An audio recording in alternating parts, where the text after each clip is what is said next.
Demanding answers on the deadly U.S. consulate attack in Benghazi.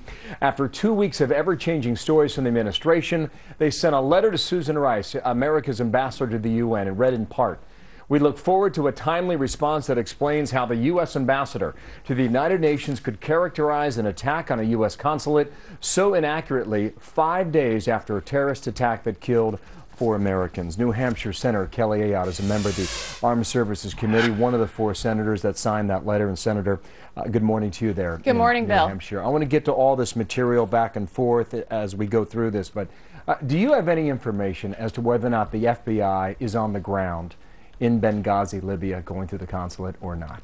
Well, it's not clear that they're on the ground today. I don't know the answer to that, but I can tell you, as of a week after the incident, they weren't on the ground in Benghazi. They were in neighboring Tripoli, but they were not where the crime scene was, and that's a deeply troubling fact, because how can they investigate this incident if they aren't securing the crime scene?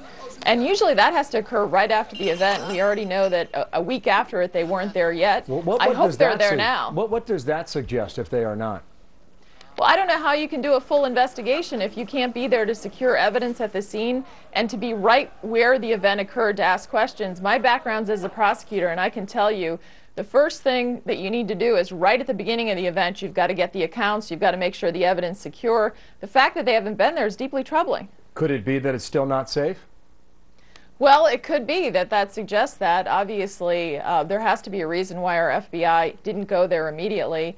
And that would also suggest that, in contradiction to what Ambassador Susan Rice said on every Sunday show when she first went on this incident, that this was, of course, not a spontaneous reaction to a video, those comments were deeply troubling, and that's why we wrote the letter. And I have to tell you, with the comments she made on those Sunday shows, that was either incompetence or blatantly misleading the American people. Was she lying? Well, I have to tell you, I would think, again, I think it's misleading the American people. We knew at the time, obviously, that the attackers, she knew, had to have known. They came with RPGs, diesel canisters, automatic weapons. It was on September 11th.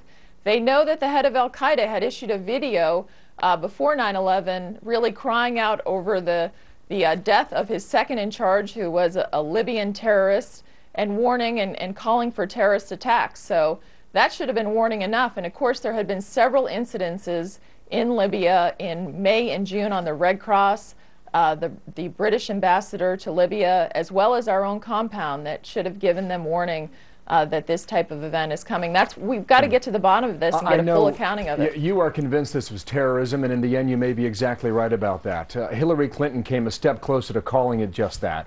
She was quoted saying they're working with in reference to extremist groups in northern Africa.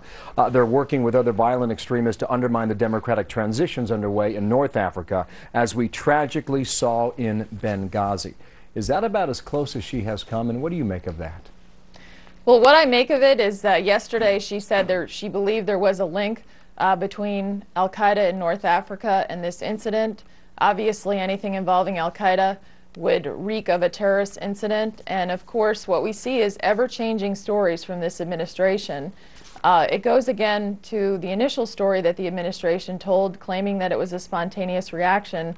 We now know that the facts really contradict that story, and that it does look, from the evidence, of course, the Libyan president himself has called it a terrorist attack, and you would think that the Libyans would be privy to some of the information to be able to tell us what type of event it was. It will be interesting what the Libyan president says today in his speech at the United Nations. You have written this letter. You expect answers. When do you expect to get them? Well, I think we should have answers right away. I can tell you, I participated in a briefing last week. That briefing was totally inadequate. In fact, I got more information from the New York Times than I got from our own administration. I think they're reluctant to tell us what this event really was, probably because it's an election year, but the American people deserve to know answers about what happened at our embassy in Libya, and of course to those brave Americans. Just yesterday, the New York Times wrote the administration's evolving and at times muddled explanation. I think you would agree with that. I would fully agree with that description. Senator, thank you for your time. Thanks, Kelly Bill. Ayotte with us in Manchester, New Hampshire. 19 past. Martha? Well, Bill, it's amazing.